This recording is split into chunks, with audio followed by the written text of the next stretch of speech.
Hello, I'm Alex McLaren. I'm an actor and I've worked as a communications coach since 2002.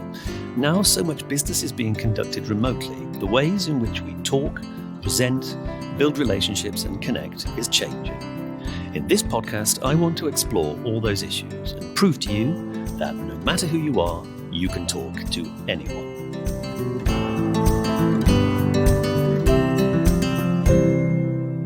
Hello and welcome to You Can Talk to Anyone, the podcast in which we open the bonnet on our communications engine. I'm Alex. I'm Deborah. And I'm Tom. And today we're going to be talking about being in the spotlight. Now, we are all seasoned performers. I've been acting since I was a teenager. I've done loads of stage time with both of you. Tom, we have done millions of shows together. Deborah, you're regularly doing stand-up performances. But people who are in everyday working life find it really terrifying, and they come and talk to us and ask us for help. I remember doing a corporate session once and chatting to someone in the coffee break who was feeling profoundly anxious about the fact that I had this background in theatre and comedy, and the whole thing was putting him on edge, even though I was doing everything I could to reassure him. And I noticed that he had arrived to the session on a motorbike. And this struck me as odd because, as listeners may know, surgeons nickname habitual motorbike riders donors because it's such a dangerous way of getting around. And I said to him, how can you be anxious about the possibility of having to give a presentation to this group of people when you are taking your life in your hands every time you get on board this machine? And he pondered this for a while. And he said, well, I think the way I'd analyze it is I am definitely going to die one day. But it's possible that I won't socially embarrass myself between that day and this. And there's a certain logic to that. There is a logic. And in fact, weirdly, I'm just thinking about that. Being a motorcyclist reminds me of possibly another experience when people feel terrified is when there's lights in their face. So if you think about rabbits stuck in headlights, they freeze. And I think that when people do have the unusual experience for non-performers of standing isolated in space with lamps on them, they cannot even see the people that they're speaking to. This scares the hell out of them. But it's a familiar experience for you, Deborah. And I remember you once developed some just fascinating work about what this means to people. Yes, I actually have a TEDx talk about this if anybody wants to see me talking about it.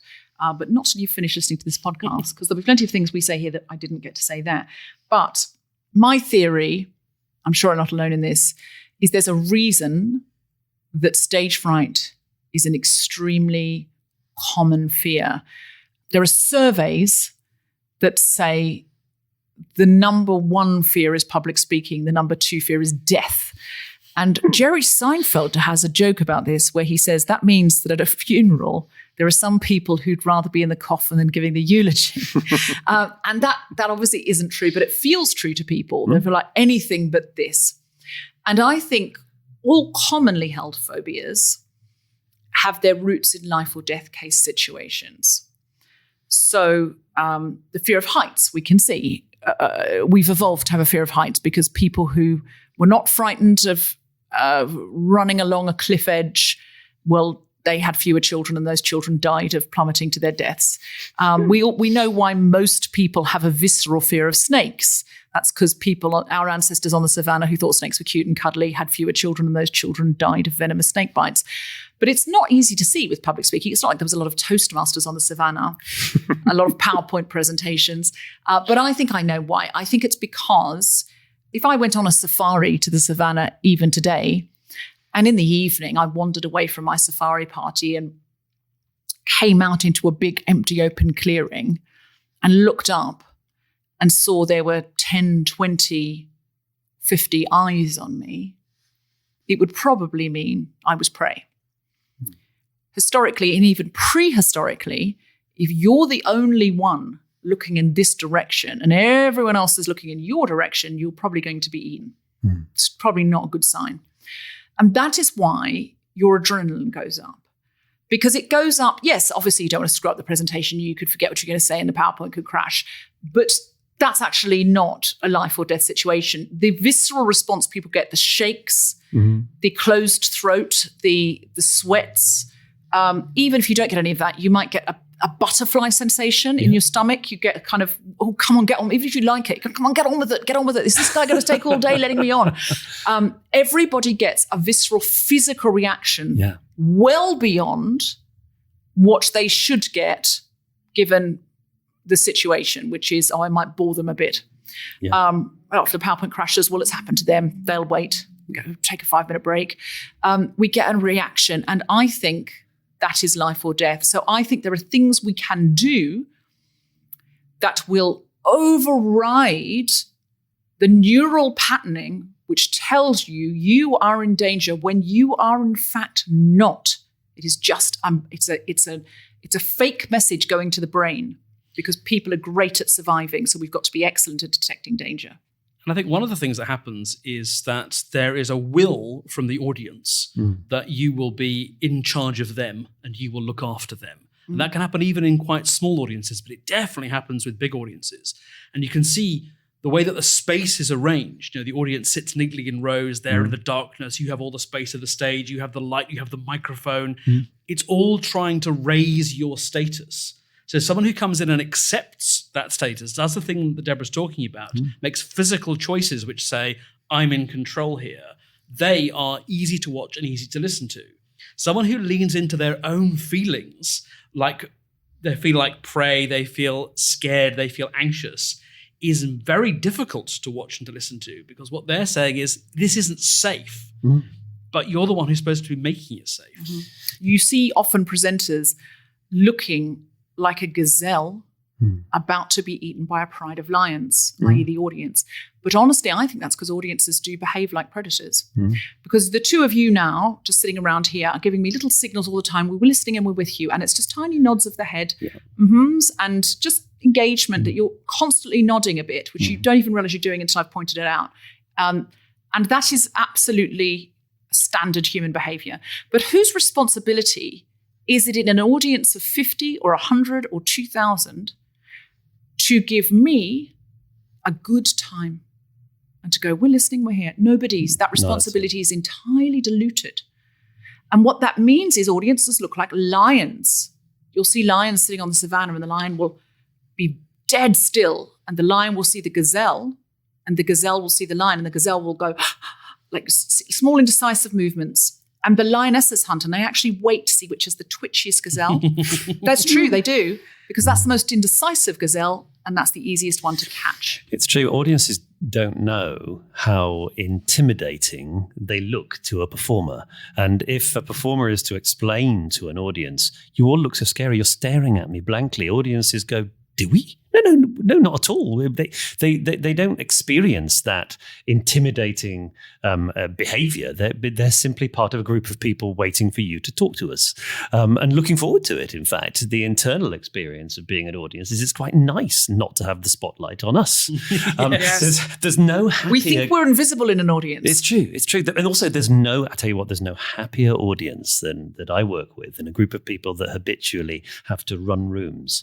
They are so relieved not to be the person up on stage with the spotlight on them. But they're not working hard to enable things, okay? They're literally having time off. And I think that's what maybe non-performers don't understand about audiences in professional situations is that people go along to have a night off and for the attention to be on you. And they want to feel like they're in your presence. They want to feel seen by the person on stage. We don't go to see Beyonce. Okay, we go for Beyonce to see us. Oh yeah, you get a better view on the television, surround sound.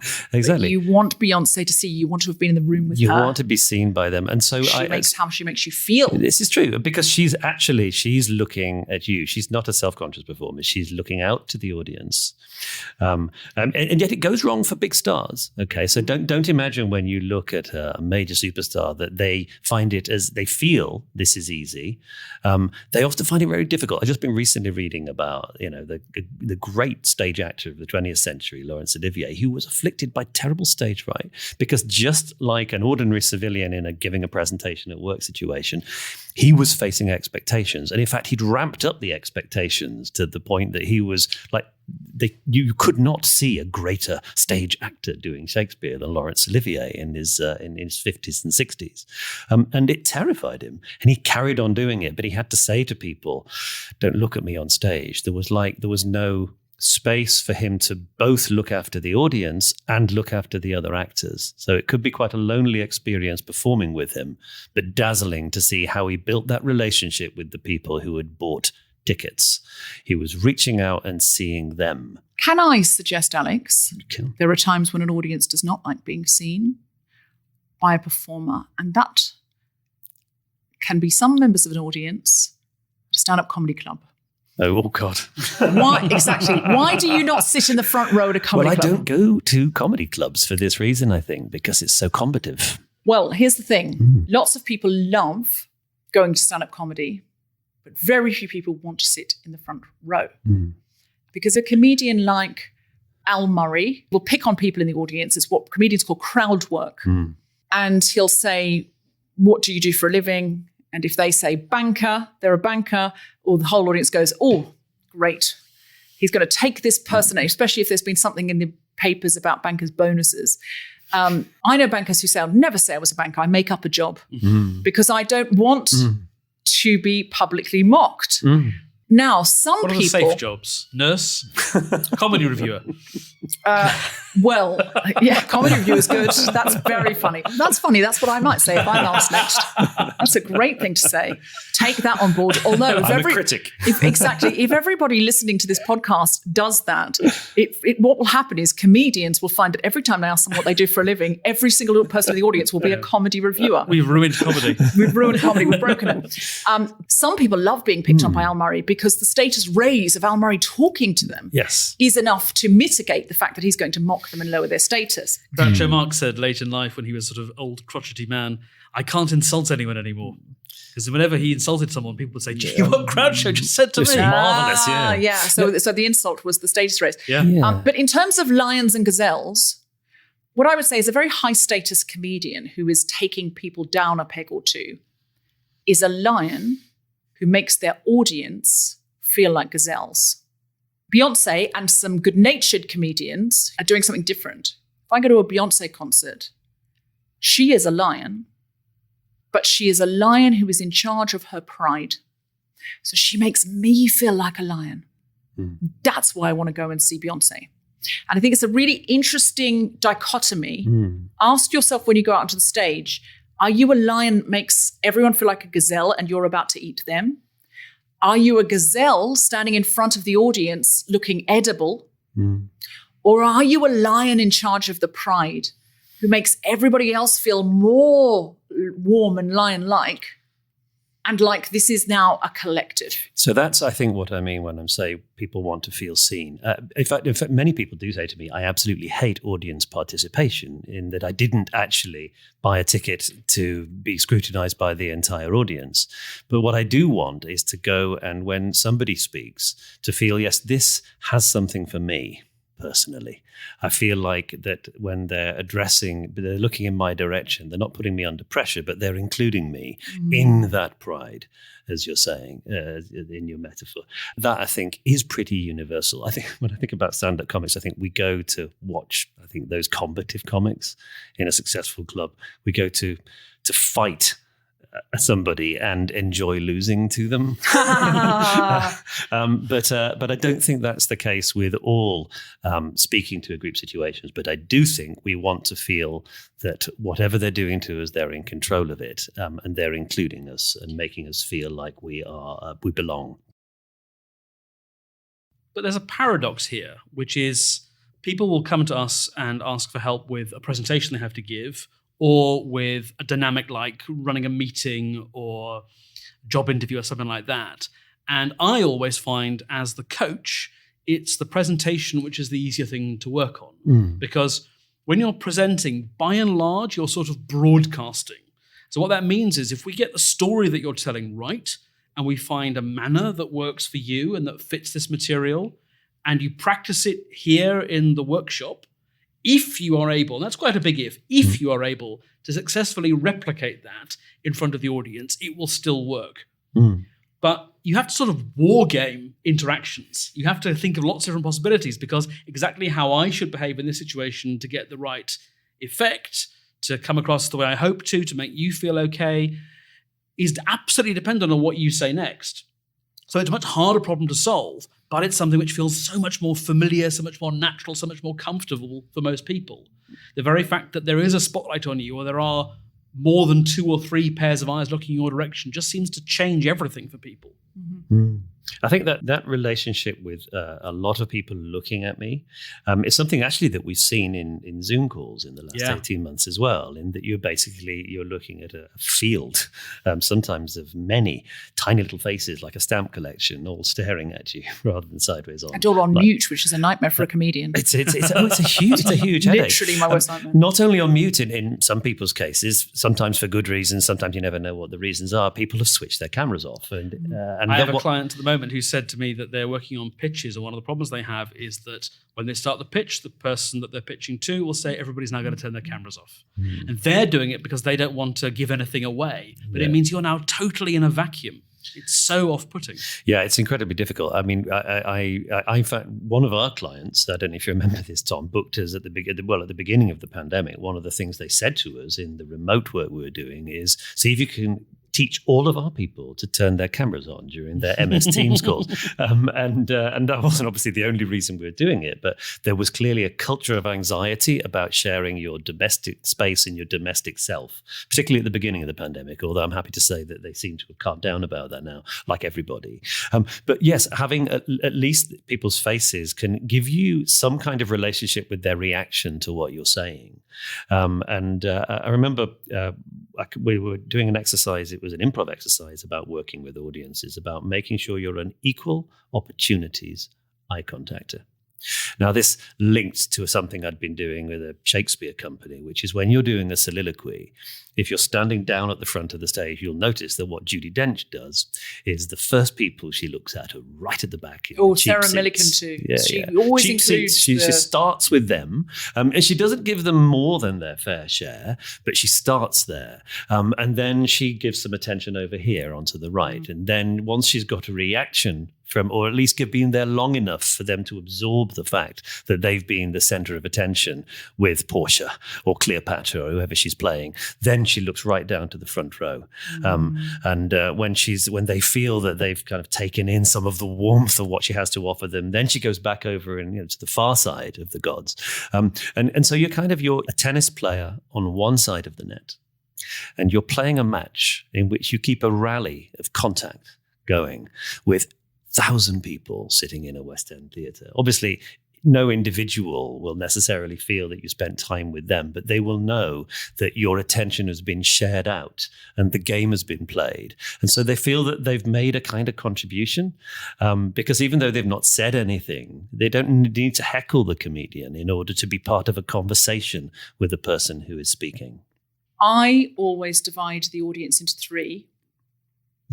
If I want to think about it intuitively, because it's an anxiety-ridden gig. Yeah. And I send my energy to the back of the room, and I think of myself throwing a ball, literally throwing a ball with my hands. That means my gestures will go out towards them. Yeah. I give myself a front foot energy always put my energy on the front foot, because it's hard to look scared of people you're coming towards. So I know I'm more lion-like if I've got my energy on my front foot, and more gazelle-like if I keep my energy back and start backing away from them. When I've done a complete thought and I've given them a little bit of love, I think, these people on the right haven't had any love. And I take my ball back in my hands, physically pull my hands in, and I throw the ball to the right. And I see what happens to that section of the audience when I throw them some love. It's got to be direct. People want to shift their eyes around and take everybody in. But if you take everyone in, you take nobody in. You just look like, which of these lions is going to come and get me? Quick, keep my eye on all of them. But I take my eye completely off this middle section. They're fine. I've had loads of love. None of them are going to eat me. And I throw it to the right, but I give my energy to the back, and I hold my gaze on this right-hand side of the audience. And after a little while, I think these people on the left haven't had anything. ball back over here, complete thought, maybe a couple of thoughts, those people in the middle. They've been missing my eyes. And I pull the ball back. And when I bring it back to them, wow, it's like, yes, are you seeing us again? Yeah. So I think there are 3 sort of phases to someone's development. I think someone could start really, really anxious about public speaking and they're just trying to get through it. And I think we've seen people in this state, and maybe if we've had particularly bad gigs, we've even found ourselves in this state. It's just pure survival mode. I've got to say the things I've got to say and then get off the stage. Then if you have even a moment to collect yourself, you can start to do some of the things that Deborah's talking about. You can have that front foot energy. You can start to accept that offer of status that's being given to you, even if that offer of status is 5 people around a boardroom table and now all looking in your direction. What can you do to accept that offer and to grow into that spotlight rather than be diminished in it? And then I think what can finally happen as you do start getting more confident and it starts to become a bit easier and a bit more habitual is the broadcasting starts to feel more like a conversation again. And that's what the best speakers are doing. They sound conversational. Sometimes that's only achieved because of some artifice. If you are on a big stage like the ones you're talking about, you can't do the same things that you do when you're sitting next to people, but you can do different things that will give those people the same experience as if they're sitting next to you, even if they are 50 feet away at the back of a theatre. I sometimes ask big audiences, put your hand up if a pop star or a rock star has directly looked at you or winked at you, acknowledged you from the stage at a concert. Nearly every woman and many men think that has happened to them. The maths just simply doesn't add up. What that person is doing is they are sending so much love in this direction that they make 100 or 1,000 women, if they're a heartthrob, seen. Now, in my case, Paul McCartney really did wink at me in Sydney in the late 90s. And you laugh. And I held on to that for years because I knew it was true in my case. I had got past the bouncers at the front and worked my way I'd rushed it and I'd worked my way to the front of the stage, and Paul McCartney saw me and he winked at me. But for others, it isn't true. Now, you laugh, but in 2019, I met Paul McCartney at a very exciting show business party that I was lucky enough to be invited to. And I said to him, Sir Paul, it's an honour to meet you. I've been such a big fan of you since I was a kid. And actually, you winked at me in Sydney in such and such a year. And he went, oh yeah, I remember you. I kid you not. And I said, look, I know, you probably just wink out. And he went, no, I remember you. And that is why he is the star that he is. And while that story is definitely true in your case, the reason it's unlikely to be true in so many cases is the very thing that we started with. It's the fact that these big stars have a spotlight in their face and they can't see the audience. And I think that's something worth bearing in mind if you are presenting on a Zoom or a Teams call. You can't have eye contact anymore. It doesn't exist. Yeah. What you can do, and what I think you should do, much more than people generally realize, is eyeball the camera. Because if you're staring down the barrel of the camera, people who are watching you get the experience of being looked at. It does mean, depending on how your system's set up, it's much harder for you to gauge their reactions. And there will be times when that is going to be more important. But eyeballing that camera, although it feels so unnatural, can really help you to connect through this technological medium and find that connection and get that conversational tone back again. Can I suggest you practice looking down the camera? It will feel weird for a while and then it won't. And the other thing I would suggest is if people turn their cameras off, or if people are looking away or looking bored or whatever, make positive assumptions. The great Philippa Waller, who has her own company, 4D Human Being, once told me a story that she went into pitch for 3 or 4 people. They were all sitting behind a desk, X Factor style. And she was standing up. And she said 3 of them seemed engaged. And one of them was very rudely looking out the window. And she said, I almost stopped and said, if you don't want to hear this presentation, you don't have to, because it was so extreme.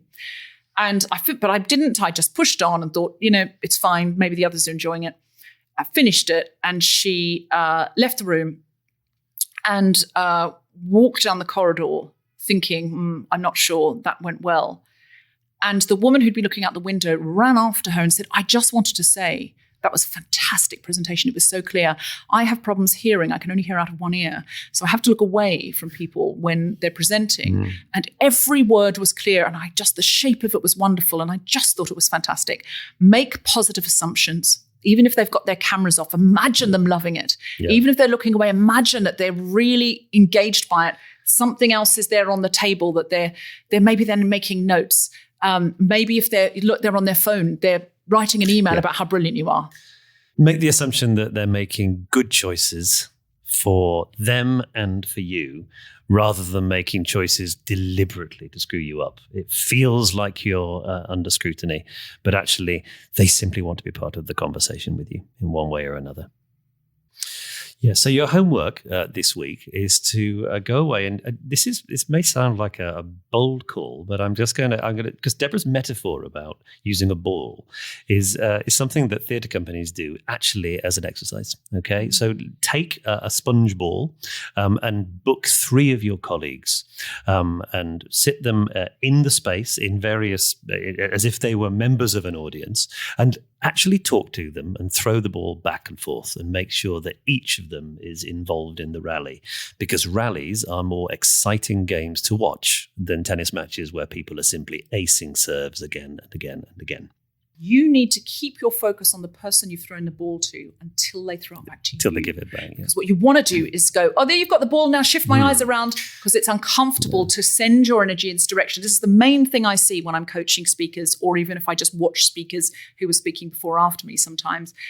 The pacing up and down, even very highly paid professional speakers do, because like a trapped lion, because they can't be still and they can't just throw the love and keep it there. You're my only focus. I'm on a date with you. I'm in love with you. When they throw the ball back as part of this exercise, you then go at the end of a sentence, not in the middle of a word, you're going to look at this person, see this person, throw the ball to them, and then they are yours until they throw that ball back. Thank you so much for joining us for In the Spotlight. We're really looking forward to hearing your homework adventures, so do get in touch and let us know how it goes for you. See you all next week. See you next week. See you next week. You have been listening to You Can Talk to Anyone with Alex McLaren, Tom Salinsky and Deborah Francis-Wright. The producer for The Spontaneity Shop was Tom Salinsky. You Can Talk to Anyone is distributed exclusively by Acast.